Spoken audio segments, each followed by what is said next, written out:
এটা হলো কোকো, এটা এক্সোটিক প্ল্যান্টের মধ্যেই পড়ে।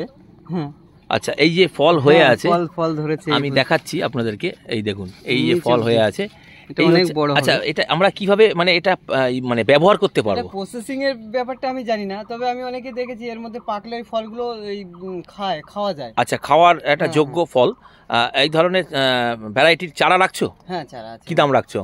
মোটামুটি ছোট চারা 400 টাকা আছে, বড় চারা একটু দাম বেশি। আচ্ছা, এটা হচ্ছে মূলত কোকো ভ্যারাইটি, তাই তো? তো এটা কি আমাদের, এটাকে অনেকে চকলেট ফ্রুট বলে, এটা থেকেই চকলেট বানানো হয়। আচ্ছা, এটা থেকেই চকলেট তৈরি হয়, তো আমরা এটাকে চকলেট ফ্রুটও বলতে পারি। হ্যাঁ, চকলেট ফ্রুটও বলতে পারি। এই ধরনের চারা কিন্তু বৈদ্য নার্সারিতে অ্যাভেলেবেল রয়েছে, তো আপনারা কিন্তু এই ধরনের চারা বৈদ্য নার্সারি থেকে সংগ্রহ করতে পারেন। আচ্ছা, এই ধরনের ভ্যারাইটি আমাদের ছাদ বাগানে করা সম্ভব? তো টবেই হয়ে আছে, এই যে আমি দেখাবো। তো এই ধরনের চারা কিন্তু অবশ্যই 2 বছর পরে ফলেছে, 2 বছর বাদে কিন্তু ফলন এসছে।